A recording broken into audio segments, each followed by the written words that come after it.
It was about 4 in the morning one Saturday, and I was driving to work down the interstate. I was in the middle lane moving pretty quickly because I was already running a bit late to work that morning. So when I noticed a car in my left mirror catching me pretty quickly, I was almost alarmed. I had to already be going like 75 to 80, so he had to be going anywhere from 90 to 100. The car quickly caught up to me. It was a gray Honda Accord coupe. I took a look into the car, curious to see who was behind the wheel. Even though it was still dark out, I could see the driver looking back at me as he passed. Then I noticed someone in the back seat too. It was a young woman who appeared to be banging on the back window. Initially I didn't understand. I assumed it was a girl messing with me or whatever. It's usually not a person's first instinct to assume something sinister is going on, but when I saw the driver apparently push her down under the window and the car swerve at the same time, then I knew something was wrong. That woman was trying to get someone's attention and call for help. I started to speed up a little bit and got behind them so I could keep up.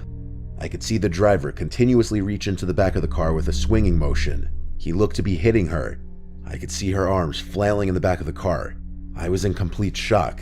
I was actually witnessing a kidnapping right in front of me. As I was behind them, matching their speed of about 95 miles per hour, I took out my phone and called 911. As I was on the phone, the car in front of me's brake lights lit up and he started to slow down to a gradual stop. He definitely noticed that I saw what was going on and thought that I was following him. As much as I wanted to save that woman's life, I didn't know if the driver was armed with a gun or not, so I pulled around him and floored it. I wanted to keep behind them though, so I pulled off the next exit, but didn't go entirely up the exit ramp. I waited for the car to pass by down the highway. Then I drove over the grass and back onto the highway and began to floor it to catch up to the car, all while still talking to 911, telling them where we were, what kind of car they were in, and how fast we were going. I was easily going 90 again to catch up to them. As I caught up to the car again, going at insane speed, he noticed me again even before I got too close. He started to brake in front of me again. I tried to go around him, but he cut me off. I had to stop.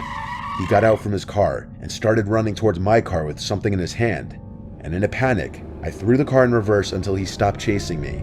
Then I put it back in drive before he could get back in his car, and I drove quickly past him. The 911 operator told me there was a state trooper not far ahead from our location, and to just keep driving until I passed him. The man in the car behind me continued to follow me, both of us still going at an insane 90 miles per hour plus. I felt the weight of 1,000,000 pounds released off my shoulders when the flashing blue and red lights appeared in my rearview mirror behind the car chasing me. With me in front of him and the cop behind him, he didn't have much maneuverability, and he quickly pulled over onto the grass. I pulled over in front of him, but with at least 2 cars worth of space between us, because I still didn't know how this was about to go down. Luckily, the cop with his gun drawn got the guy out of the car with his hands up. By then, I got out and watched the whole thing. He was on the ground in cuffs now, laying on his stomach. Another police car showed up, and another cop entered the scene. The woman in the back of the car was let out. She was badly beaten, in tears, and extremely ecstatic to be saved, as she kept praising me for saving her life. The driver of the car was her ex-boyfriend, who had come to her house, and when she refused to talk to him, he attacked her, grabbed her, and threw her in the back of his car, which had the child locks on. It's scary to think where he might have been taking her, or what he was planning to do to her, if I or anybody else didn't witness her screaming for help in the back of the car.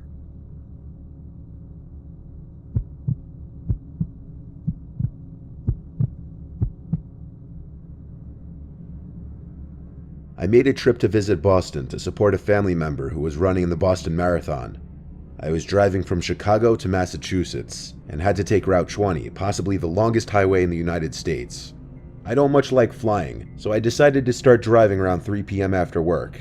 My GPS was telling me it would be a 15-hour drive, so knowing how I drove, it would probably be 14 hours. My ETA was telling me 6 a.m. I was expecting 5 a.m. if I didn't stop. I'm the type who doesn't like to make many stops on long car rides. I like to just bang out the whole ride in one go. Most of Route 20 is open land, and there isn't a whole lot of traffic in a lot of it. I'd say 10 hours in, around 1 a.m., I was basically one of the only cars on the highway. I had music blasting to keep me awake. I was comparatively almost done. Not really, but I was optimistic. I was starting to get slightly tired though, even after the 2 cups of coffee I drank. I didn't want to pull off for more coffee though, so I tanked through it. It would make finally collapsing into a bed when I'd get there all the more rewarding. One moment I was the only car in sight, Then, next thing I knew, there were headlights in my rearview mirror. I was in the left lane and he was kind of on my ass, so I switched to the right lane.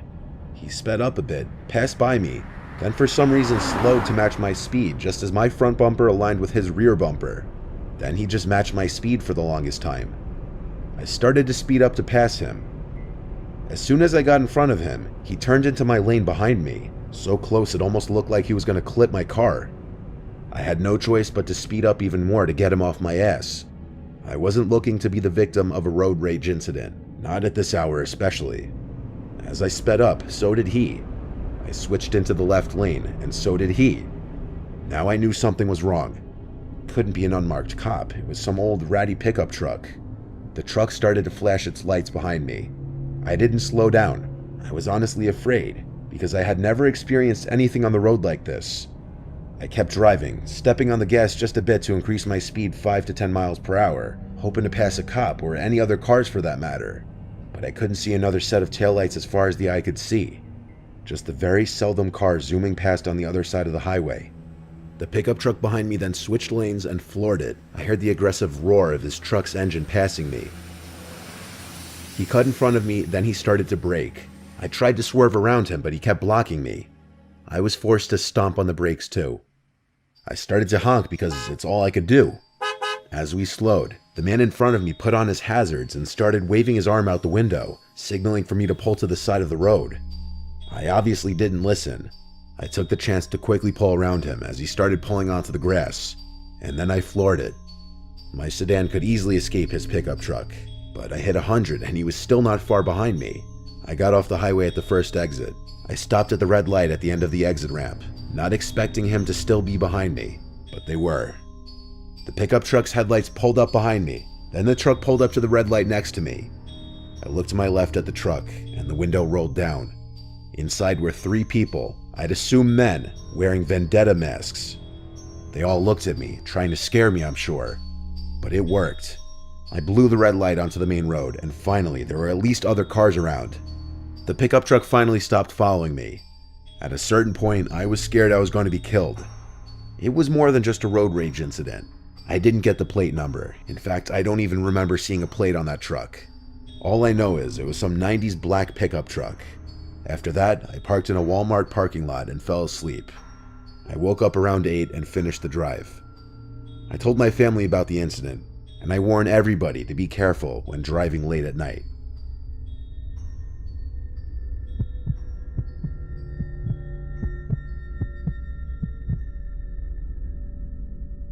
It was a Tuesday night in March.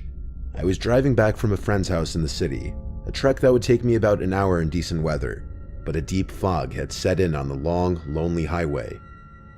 After midnight, this particular stretch of road was often abandoned, save for the odd semi, their plates showing unfamiliar lettering and colors from places I'd never been to. It was 1 a.m. It had been a long day, wandering around for hours with my friend, shopping, checking out new cafes. It had left me tired. My eyelids were heavy, and the impenetrable fog made the highway an unending, drifting mess of hypnotizing gray. I drove cautiously, at times slowing my speed to a steady crawl and flashing my hazard lights to let anyone behind me know I was there. Suddenly, a vehicle appeared, its wheels half on the highway and half on the shoulder. I slammed on my brakes and pulled over behind it, narrowly passing by the bumper. My heart was beating heavily after the near miss, so I put my car into park to catch my breath behind the black sedan.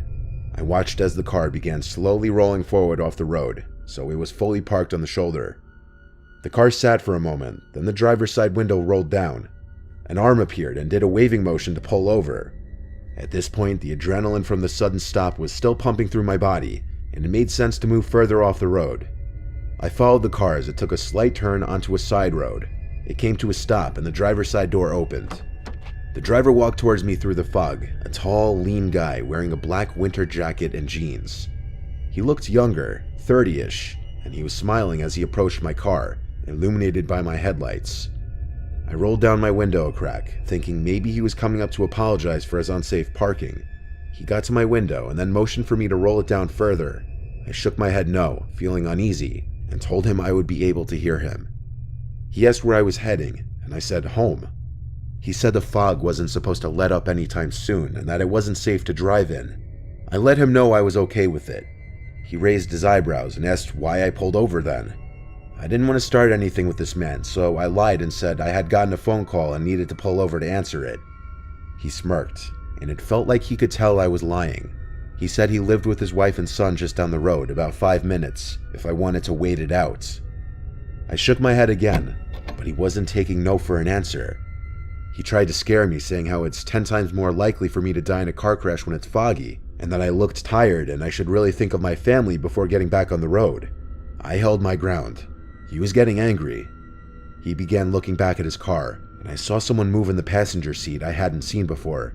Suddenly the man was grabbing at my door handle, trying to open it. Thankfully it was locked. The passenger door to the car opened and another man came running towards me with a baseball bat. I put my car in reverse, and the driver yelled something at him as I hit the gas. He took a swing at my car but missed.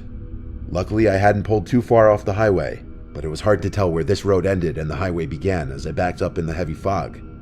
I turned my wheels and put my car into drive, praying there was no traffic coming up behind me. I floored it as I haphazardly merged onto the highway, not looking back. I often wonder when I'm driving that stretch of road if they tried to stop anyone else that night, and what would have happened to me had I rolled my window down further.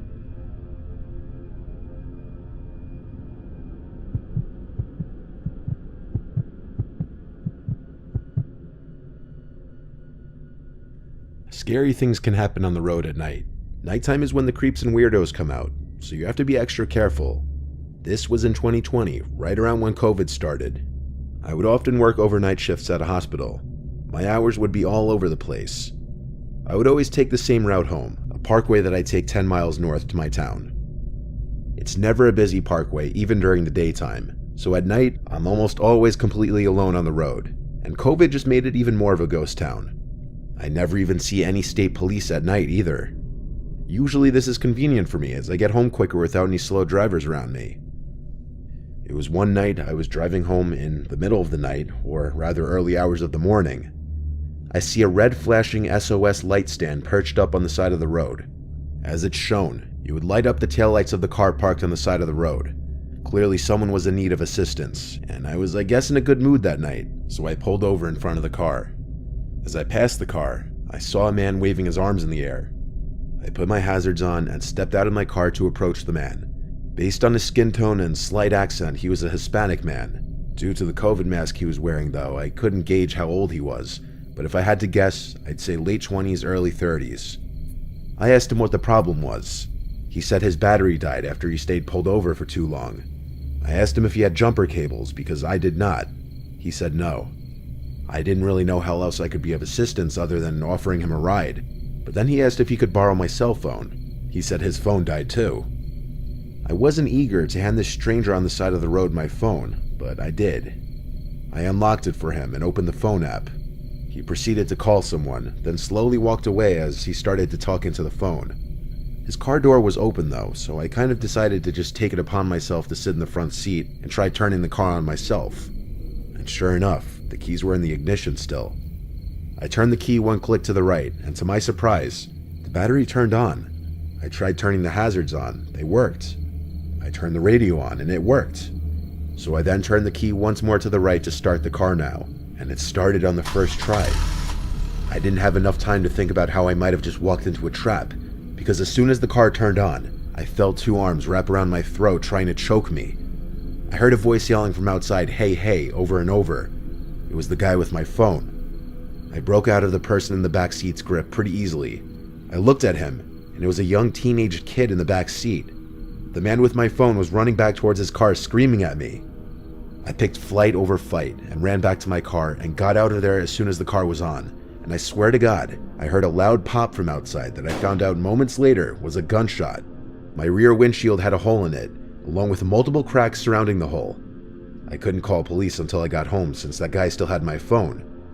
I got home and told my parents, then went ahead and called 911 using the house phone. I explained to the police that I was led into a trap, that someone was hiding in the back seat, and that the man who shot at my car still had my phone, which was still unlocked with all my personal information on it. The police recommended I call AT&T immediately and asked them to track the last call that was made within the hour, but AT&T customer service didn't open until 7 a.m., so I had to wait. With the cops still there though, I used Find My iPhone on my dad's phone to lock my phone, which I hoped was before they could have found our home address on there. Come 7 a.m., I called AT&T to ask if they could track the last call made, but there were no calls logged since my phone call with my mom earlier the previous day at work. That meant the man never actually made a phone call to anyone, and I found out some more horrible news. All the Bitcoin I was holding in my Coinbase account was gone, many thousands of dollars worth of it, sent to some random Bitcoin wallet address, completely untrackable. The phone's location stopped updating once the thief either disposed of or turned off the phone. I never got it back. A week after this incident, I woke up to my mom's concerned voice. My dad knocked on my door and told me to come downstairs and outside. I was scared, but I followed him. He said he and my mom heard someone in our backyard, but when we checked, we didn't see anyone there. My mom wanted to call the cops, but my dad said we'd hold off until we heard another noise, which we never did. I don't know if what they heard was a person, but if it was, I really hope it wasn't that man who had my phone. My address was saved everywhere on that phone. Regardless, it's been 2 years now, so it's obviously over. Still, I will never stop to help somebody on a highway at night ever again.